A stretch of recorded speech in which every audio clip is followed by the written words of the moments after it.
Hi స్వాగతం our channel. ప్రస్తుతం మనతో పాటు దాము బాలాజీ గారు సీనియర్ జర్నలిస్ట్ ఉన్నారు. వారితో ఒకసారి మాట్లాడదాం. సార్ నమస్కారం సార్. నమస్తే.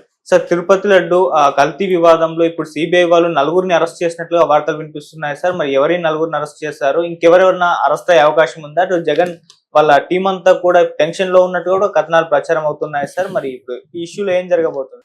మనకు తెలుసు అక్టోబర్లో సుప్రీంకోర్టు సిబిఐ విచారణ ఆదేశించింది. ఇందులో సిబిఐ తరఫున ఇద్దరు, స్టేట్ పోలీస్ తరఫున ఇద్దరు, తర్వాత FSSAI అంటే food safety and standards authority నుంచి ఒకరు ఎక్స్పర్ట్ ఉండాలని చెప్పింది. ఈ 5 మందితో కాన్స్టిట్యూట్ చేశారు. దాంతోపాటు ఒక 30 మంది పోలీసు ఉన్నతాధికారులను కూడా ఈ సిట్కి కేటాయించారు. సో అక్టోబర్ నుంచి సిట్టు రంగంలోకి దిగింది. ప్రధానంగా ఇక్కడ మనకి ఏఆర్ డైరీ దుండిగల్ తమిళనాడులో ఉంటుంది. ఏఆర్ డైరీకి సంబంధించిన ఇది కల్తీ జరిగిందనేది ఆరోపణలు. మనకు మామూలుగా తీసుకుంటే గవర్నమెంట్ జూన్లో ఫామ్ చేస్తే జూన్ 16న శ్యామలరావుని ఈవోగా అపాయింట్ చేశాడు చంద్రబాబు. దాని తర్వాత జూలైలో ఇటు TTD lab and SMS lab వీళ్ళిద్దరూ కలిసి జూలైలో దీన్ని టెస్ట్ చేశారని చెప్తున్నారు. ఈ టెస్ట్ ఈ ఈ నెయ్యిలో కల్తీ జరిగిందని భావించి దీన్ని రిజెక్ట్ చేశారని శ్యామలరావు తర్వాత చెప్పాడు.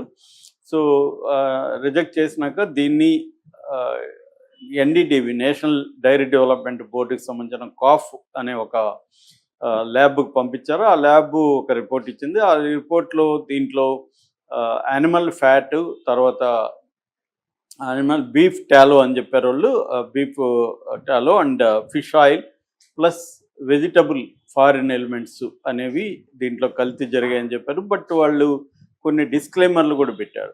అదేంటంటే కన్క్లూజివ్ కాదు. డిస్క్లైమర్లు ఏమంటే ప్రాసెస్లో జరిగి ఉండొచ్చు, యానిమల్కి ఇచ్చిన ఫీడ్లో జరిగి ఉండొచ్చు, దాని తర్వాత మాది కూడా పాల్స్ పాజిటివ్ కావచ్చు అనేది వాళ్ళు చెప్పారు. మామూలుగా అయితే ఇలాంటి జరిగినప్పుడు ఏం చేయాలంటే సెకండరీ ఒపీనియన్ తీసుకోవాలి. కానీ ఏపీ గవర్నమెంట్ కానీ టీటీడీ బోర్డు కానీ అది తీసుకోకుండా చంద్రబాబు ఏం చేశారంటే సెప్టెంబర్ 18న ఆయన NDAకి సంబంధించిన నాయకుల సమావేశంలో దీన్ని ఫట్టని అనౌన్స్ చేసేసాడు. దీన్ని జగన్ మీదకి వేయడానికి ఆయన ట్రై చేశాడు. సో దాంతో ఒకసారి గగ్గోలైంది. ఇటు వైసీపీకి సంబంధించిన SV సుబ్బారెడ్డి సుప్రీంకోర్టుకి వెళ్ళాడు. ఎందుకంటే ఆయన గతంలో బోర్డు చైర్మన్ ఉన్నాడు కాబట్టి. సో ఇది తేల్చమని ఆయన వెళ్ళాడు. చంద్రబాబు దీన్ని రాజకీయాలకు వాడుకుంటున్నాడని. అట్లాగే సుబ్రహ్మణ్య స్వామి వెళ్ళాడు. అట్లాగే ఇంకొంతమంది కూడా సుప్రీంకోర్టుకి వెళ్ళారు. వెళ్ళినప్పుడు సుప్రీంకోర్టు కూడా దీని రాజకీయ దేవుణ్ణి వదిలిపెట్టండి అని ఇండైరెక్ట్గా చంద్రబాబుకు వార్నింగ్ లాంటిది ఇచ్చింది.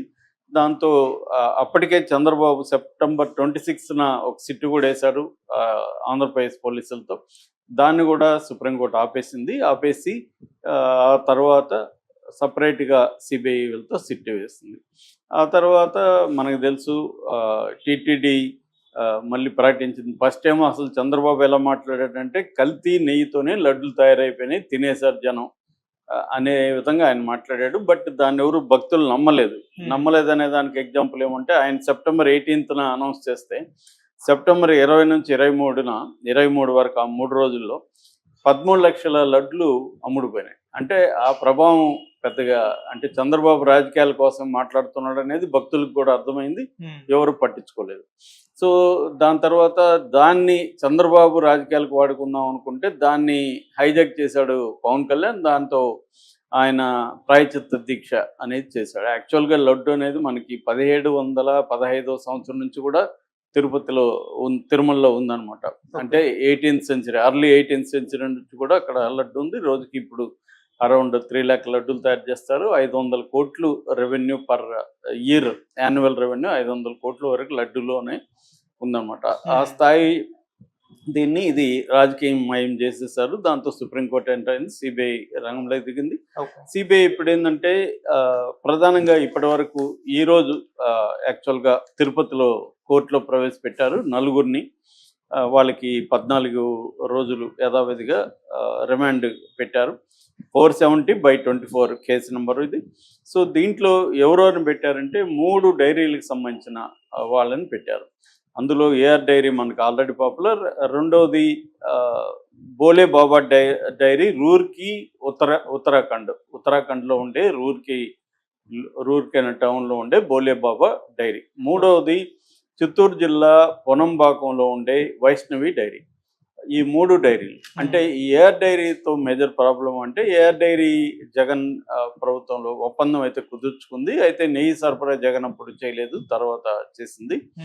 సో ఈ ఏఆర్ డైరీ ఏంటంటే తన కెపాసిటీ కంటే ఎక్కువగా కోట్ చేసి సంపాదించుకుంది. తన కెపాసిటీ అంత లేదు. అంటే వాళ్ళకి అక్కడే జగన్ ఇప్పుడు దొరుకుతాడా ఏమన్నా, అంటే జగన్ అక్రమాలు చేశాడా లేకపోతే ల్యాప్సెస్ ఉన్నాయా, అంటే ఇప్పుడు ఆ డైరీ కెపాసిటీ ఎంత, ఆ కెపాసిటీకి తగినట్టుగా వాళ్ళకి కాంట్రాక్ట్ ఇచ్చారా అనేది తేలాల్సి ఉంది. సో ఏదేమైనా కెపాసిటీ కంటే ఎక్కువ అతను ఒప్పుకొని అతను ఏం చేస్తున్నాడంటే వేరే డైరీల నుంచి నెయ్యి తెప్పించుకుంటున్నారు. యాక్చువల్గా AR dairy and Vaishnavi dairy వీళ్ళిద్దరు కుమ్మక్కైనట్టుగా తెలుస్తుంది. వీళ్ళిద్దరు కుమ్మక్కై ఏం చేస్తున్నారంటే రూర్కీ నుంచి బోలేబాబా డైరీ నుంచి నెయ్యి వచ్చినట్టుగా తప్పుడు రికార్డులు క్రియేట్ చేశారు. సో రూర్కీలో ఉండే బోలేబాబా డైరీలో కూడా అంత కెపాసిటీ లేదు, వీళ్ళకి సప్లై చేసే అంత కెపాసిటీ లేదు. సో అక్కడ రికార్డులను తారుమారు చేసినట్టుగా సిబిఐ గుర్తించింది. సో ఇందులో AR dairy number 1 accuser number 1 అయితే, వైష్ణవి డైరీ నెంబర్ 2 అయితే, రూర్కీలో ఉండే బోలేబాబా డైరీ కూడా నెంబర్ 3 అనమాట. సో వీళ్ళకి సంబంధించి రూర్కీ బోలేబాబా డైరీకి సంబంధించి విపిన్ గుప్తా అండ్ పోమిల్ జైన్ అనే ఇద్దరిని అరెస్ట్ చేశారు. అట్లాగే ఈ ఏఆర్ డైరీ నుంచి రాజశేఖర్ అనే ఒక అతన్ని అరెస్ట్ చేశారు.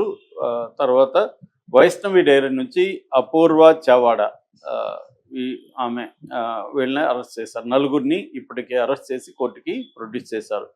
అంటే ఒక కొలిక్ వస్తుందని అర్థమవుతుంది. కల్తీ జరిగిందా లేదనేది దీంట్లో ఇంకా సిబిఐ చెప్పలేదు, కానీ అక్రమాలు జరిగాయి. అంటే వీళ్ళ కెపాసిటీ లేకుండా తప్పుడు డాక్యుమెంట్లు క్రియేట్ చేసి వేరే డైరీల నుంచి తెచ్చినట్టుగా వైష్ణవి డైరీని సప్లై చేసింది. సో ఈ రూర్కీలో ఉండే డైరీ కూడా కుమ్మక్కైంది. అంటే వీళ్ళ దగ్గర ప్రొడక్షన్ లేకుండా